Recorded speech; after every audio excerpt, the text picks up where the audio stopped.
প্রিয় পর্যটক, আপনাদের সকলকে শুভেচ্ছা জানাচ্ছি travelpost24.com থেকে। আমরা দেখাচ্ছি আপনাদেরকে ঢাকা থেকে আমরা কুয়াকাটার উদ্দেশ্যে যাব। আর কুয়াকাটা যাওয়ার পথে আপনাদেরকে খেপুপাড়ার পরে যে খেপুপাড়া কলাপাড়া, কলাপাড়া থানা, সেখানেই খেপুপাড়া ব্রিজ পড়ে। সেই খেপুপাড়া ব্রিজটি দেখাচ্ছি আপনাদেরকে। খেপুপাড়া ব্রিজটি মোটামুটি অনেক সুন্দর। প্রায় হচ্ছে 2 বছর পর্যন্ত হচ্ছে এই খেপুপাড়া ব্রিজটি তৈরি করা হয়েছে। আর সেই খেপুপাড়া ব্রিজটি আপনারা দেখতে পাচ্ছেন, যে খেপুপাড়া ব্রিজের উপরে আমরা উঠেছি। আমাদের এটি হচ্ছে লেখক শিল্পী সম্মেলন 2024। আমরা ঢাকা থেকে লঞ্চ যোগে হচ্ছে কুয়াকাটা গিয়েছিলাম। আমাদের লঞ্চটি 4 তলা উঁচু হওয়ার কারণে আমরা ইসে করে যে হচ্ছে মানে আমতলী ঘাটে, বরগুনার আমতলী ঘাটে রেখে সেখান থেকে রিজার্ভ গাড়ি নিয়ে আমরা চলে যাচ্ছি হচ্ছে কুয়াকাটার উদ্দেশ্যে। সেখান থেকে আমরা খেপুপাড়া এসেছিলাম। খেপুপাড়া থেকে আপনারা যারা পর্যটন করতে চান তারা হচ্ছে ঢাকা থেকে খেপুপাড়ায় ডাইরেক্ট আপনারা লঞ্চে যেতে পারেন। প্রায় 20 ঘন্টা সময় লাগবে। সেখান থেকে খেপুপাড়া এসে খেপুপাড়ার থেকে গাড়ি দিয়ে আপনারা কুয়াকাটায় মাত্র 1 থেকে 1.5 ঘন্টা সময় লাগবে কুয়াকাটা যেতে। আপনারা দেখতে পাচ্ছেন কুয়াকাটার যে ব্রিজটি, ব্রিজের দুই পাশ দেখাচ্ছে, নিচে হচ্ছে পায়রা নদী, সেটা দেখতে পাচ্ছেন, এবং প্রাকৃতিক পরিবেশ অনেক সুন্দর। আমরা বলেছি সুজলা সুফলা শস্য শ্যামল এই সোনার বাংলা, সেই সোনার বাংলার আমাদের এই দৃশ্যগুলো আপনারা দেখতে পাচ্ছেন। আমরা খেপুপাড়া ব্রিজ ওভার করেই আমরা তারপরে পায়রা বন্দর দেখব। পায়রা বন্দর দেখার পরে আমরা মহিপুর ব্রিজ, হাজিপুর ব্রিজটি দেখব, তারপরে হচ্ছে মহিপুর ব্রিজটি দেখব। তো আপনারা আমাদের পেজে যারা রয়েছেন তারা লাইক, শেয়ার, কমেন্টস করবেন, সাবস্ক্রাইব করবেন, এবং আমরা আপনাদেরকে এভাবে বিভিন্ন পর্যটনের ভিডিও দেখিয়ে থাকি। যারা কুয়াকাটা এখন সেন্ট মার্টিন যেভাবে হচ্ছে ব্লক, যারা হচ্ছে পর্যটন করেন তাদের জন্য যেভাবে আটকিয়ে রাখা হয়েছে, কিংবা হচ্ছে সেখানে সীমিত সংখ্যক পর্যটক যাচ্ছেন, সেই হিসাবে আপনারা কুয়াকাটা যেতে পারেন। যদিও কুয়াকাটা রাস্তাটা অনেকটা সরু, এবং হচ্ছে সেখানে যাওয়ার জন্য 6 লেনের রাস্তা, যে ঢাকা থেকে ভাঙা থেকে মাওয়া এক্সপ্রেস থেকে কুয়াকাটা পর্যন্ত সেই রাস্তাটি তৈরি করা হচ্ছে, একনেকে পাশ করা হয়েছে এবং সেটির কিছুটা কাজ শুরু হয়েছে। আমরা আপনাদেরকে পায়রা বন্দর দেখাচ্ছি, দেখতে পাচ্ছেন পায়রা বন্দর। পায়রা বন্দরের বিশাল সেই রাস্তা, সেই পায়রা বন্দরে হচ্ছে যেই বঙ্গোপসাগর, সেই বঙ্গোপসাগরের পাশেই সেখানে পায়রা নদীতে এসে হচ্ছে জাহাজগুলো নোঙর করে সেখান থেকে মালামাল নিয়ে হচ্ছে ঢাকায় চলে আসে, এবং হচ্ছে বরিশাল সহ, এবং হচ্ছে ইন্ডিয়াতে সেই মালগুলো প্রবেশ করে। তো আমরা যেই রাস্তাটি দেখাচ্ছি এটি হচ্ছে কুয়াকাটা রাস্তা। কুয়াকাটা মানি খেপুপাড়া থেকে তথা কলাপাড়া থেকে কুয়াকাটা পর্যন্ত যাওয়ার যে রাস্তাটি, সেই রাস্তাটি আপনারা দেখতে পাচ্ছেন। রাস্তাটি মোটামুটি সুন্দর, কিন্তু কিছু কিছু জায়গায় প্রায় হচ্ছে 4 থেকে 5 কিলোমিটার জায়গা ভাঙা হওয়ার কারণে সেখানে পর্যটকরা অনেক কষ্ট করে যেতে হয়। সেখানে অনেক দুর্ঘটনা ঘটে। আমরা যদি এই রাস্তাটি যদি 2 লেন তৈরি করা হতো, অথবা 4 লেন তৈরি করা হতো, রাস্তাটি 2 লেন করা আছে কিন্তু 4 লেন তৈরি করা হতো, তাহলে এই রাস্তা দিয়ে সুন্দরভাবে যাতায়াত করা যেত। এখানে অনেক সিএনজি অটো রয়েছে। অটো থাকার কারণে হচ্ছে দুর্ঘটনার শিকার হওয়ার সম্ভাবনা থাকে। কিন্তু হচ্ছে মোটামুটি রাস্তাটি সুন্দর। আমার মতে এই রাস্তাটি, আমরা যারা পর্যটন ব্লগ করি বা পর্যটনের সাথে কাজ করি, রাস্তাটি আরো চওড়া হওয়া উচিত, যেহেতু বাংলাদেশের দ্বিতীয় বৃহত্তম পর্যটন স্পট হচ্ছে কুয়াকাটা, সেই হিসাবে এটি আরো চওড়া হওয়া উচিত, এবং কুয়াকাটাকে পর্যটনের জন্য আরো অনেক কিছু ভেবে চিনতে, এবং হচ্ছে পর্যটনের জন্য আরো অনেক কিছু ঢেলে সাজানো উচিত। আমরা যেটি দেখেছি কুয়াকাটা আসলে যেইভাবে উন্নত হচ্ছে সেইভাবে উন্নত, যেভাবে শোনা যায় কিন্তু সেইভাবে হচ্ছে উন্নত না। এই পর্যটন ব্যবসাকে যদি ধরতে হয় বাংলাদেশের কক্সবাজার এবং কুয়াকাটা, তাহলে এই দুইটি স্পটকে আরো পর্যটনের জন্য পর্যটন বান্ধব করতে হবে, যেখানে হচ্ছে যারা পর্যটন করে ঘুরতে আসে তারা যাতে কোনো প্রকার হচ্ছে মানে বিড়ম্বনার শিকার না হয়। আমরা চলে এসেছি হাজিপুর ব্রিজ। আমরা সেই হচ্ছে খেপুপাড়া ব্রিজ পার হয়ে আমরা হচ্ছে মানে কলাপাড়া যেই পায়রা বন্দর সেটি রাস্তা দেখিয়েছিলাম। তারপরে আমরা হাজীপুর ব্রিজে চলে আসছি।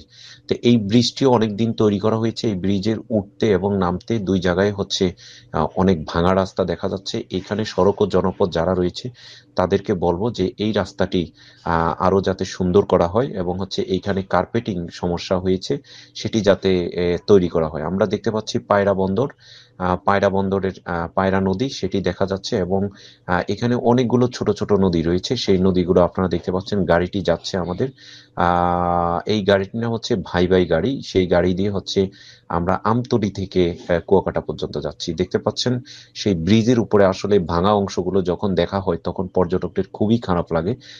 যারা আমাদের এই ব্লগ দেখে আপনারা যারা হচ্ছে সড়ক ও জনপদে রয়েছেন এবং জেলা প্রশাসক সহ ইউনু মহোদয় যারা রয়েছেন তারা এটির সুব্যবস্থা নেবেন যে পর্যটকরা যাতে আমতলী থেকে কিংবা হচ্ছে খেপুপাড়া থেকে এবং কুয়াকাটা পর্যন্ত প্রায় 20 কিলোমিটার রাস্তা, এই রাস্তাতে যাতে হচ্ছে খুব সহজে হচ্ছে 1 ঘন্টা থেকে 1.5 ঘন্টা সময় লাগে।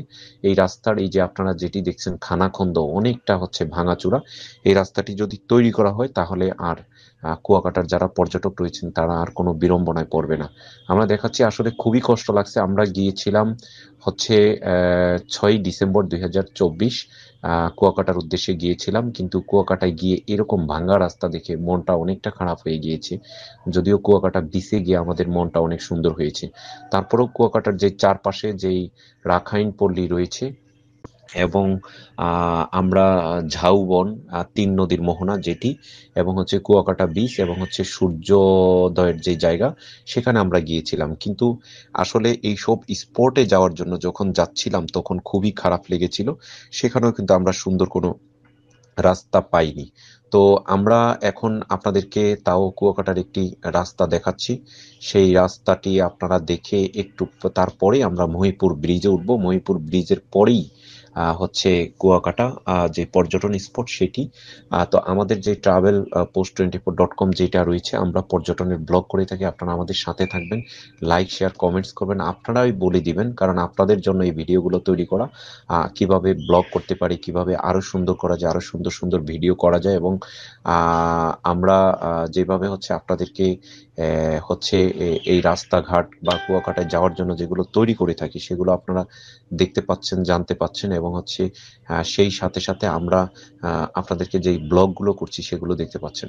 তো আপনারা আমাদের যেই ট্রাভেল post24.com যেই অনলাইন নিউজ পোর্টাল রয়েছে সেই নিউজ পোর্টালে থাকবেন এবং হচ্ছে সেটির সাথে আপনারা আমাদেরকে হচ্ছে উৎসাহ দিবেন এবং হচ্ছে সেই সাথে সাথে আমরা এবং একটা জিনিস হচ্ছে কুয়াকাটা যাওয়ার পথে যে রাস্তাগুলো সেই রাস্তাগুলো আসলে এই এত সরু রাস্তা কখনোই উচিত না, যেহেতু পর্যটনের রাস্তাগুলো আরো চমৎকার হওয়া উচিত এবং দুই পাশে যে হচ্ছে যেই ইন্ডিকেটর রয়েছে ইন্ডিকেটরগুলো আরো স্পষ্ট করা উচিত এবং সেগুলো স্পষ্ট করলে হচ্ছে আমাদের পর্যটক যারা রয়েছে তারা আরো সুন্দর মতো যাতায়াত করতে পারবে এবং এই রোডের যে বাসগুলো রয়েছে বাসগুলোকে আরো আধুনিক করা উচিত। সেটি দৃষ্টি আকর্ষণ করছি এবং হচ্ছে রাস্তাঘাটগুলো আরো সুন্দর করা উচিত। হয়তো রাতের বেলায় রাস্তাঘাটে চলতে গেলে হয়তো দুর্ঘটনার শিকার হতে হয়। তো সেই বিষয়গুলো আমাদের সংশ্লিষ্ট যারা রয়েছেন তারা খেয়াল করবেন এবং দেখবেন এবং আমরা এখনই আপনাদেরকে নিয়ে যাব কুয়াকাটার যেই মহিপুর ব্রিজ সেই মহিপুর ব্রিজের কাছে নিয়ে যাব। আপনারা দেখতে পাচ্ছেন মহিপুর ব্রিজের উপরে উঠতে গেলেও কিন্তু এরকম ভাবে হচ্ছে ভাঙা রাস্তা দেখা যায়। আসলে এই ভাঙা রাস্তা যখন দেখি এখানে মনে হচ্ছে যেন জেলা প্রশাসক বা অন্য যারা তারা বাংলাদেশের উন্নয়ন চায়নি। আমাদের হয়তো 5ই আগস্টে একটি সরকার পরিবর্তিত হয়েছে, কিন্তু সেই পরিবর্তনের সাথে সাথে এই রাস্তাঘাট এইভাবে ভেঙে যাওয়াটার কথা নয়। আমরা বলবো এই কুয়াকাটা থেকে একেবারেই সেই পটুয়াখালী সদর পর্যন্ত যেই রাস্তা দিয়ে যাওয়া হয় সেই রাস্তাটি আবার কার্পেটিং করবে। সেই কার্পেটিং এর মাধ্যমে যারা পর্যটক রয়েছেন তাদেরকে দেখাবে। আমরা মহিপুর যেই সবচেয়ে বড় বাংলাদেশের 3য় বৃহত্তম হচ্ছে মাছের আড়ত মহিপুর সেটি আমরা দেখাচ্ছি এবং এটিও পায়রা নদী, অনেকে বলে যে এটিও পায়রা নদী। আমরা সর্বশেষ এটাকে মহিপুর নদীও বলা হয়, যদিও ইউনিয়নের নাম মহিপুর। আপনারা দেখতে পাচ্ছেন দুই পাশে সেই হিসাবে। তো পর্যটক আমরা আপনাদেরকে এইভাবে দেখতে পাচ্ছেন অনেকগুলো ট্রলার, মাছের ট্রলার দেখা যাচ্ছে এবং আমাদের ড্রাইভার খুব সূক্ষ্ম গতিতে হচ্ছে গাড়ি চালিয়ে যাচ্ছে এবং আমরা অল্প কিছুক্ষণের মধ্যে মহিপুর ব্রিজ পারানোর পরেই আমরা চলে যাব হচ্ছে কুয়াকাটার উদ্দেশ্যে। তো আপনারা আমাদের সাথে থাকবেন। কুয়াকাটা গিয়ে আমরা অনেক ধরনের ভিডিও করব, কুয়াকাটার বিচের ভিডিও করব, শুটকি পল্লী, রাখাইন পল্লী, সেখানে রাখাইনদের জাদুঘর এবং হচ্ছে অন্যান্য আরো অনেকগুলো রাখাইনরা কিভাবে জীবনযাপন করে এবং সেই গ্রাম এবং অনেক কিছু এখানে পর্যটন স্পট রয়েছে সেগুলো।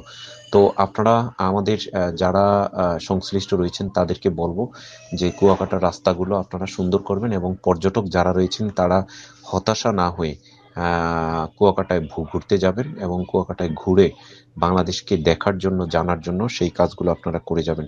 সেই আশা প্রত্যাশা করে বিদায় নিচ্ছি। আমি মোসলেউদ্দিন তরুণ, travelpost24.com, কুয়াকাটা, পটুয়াখালী। ধন্যবাদ সবাইকে।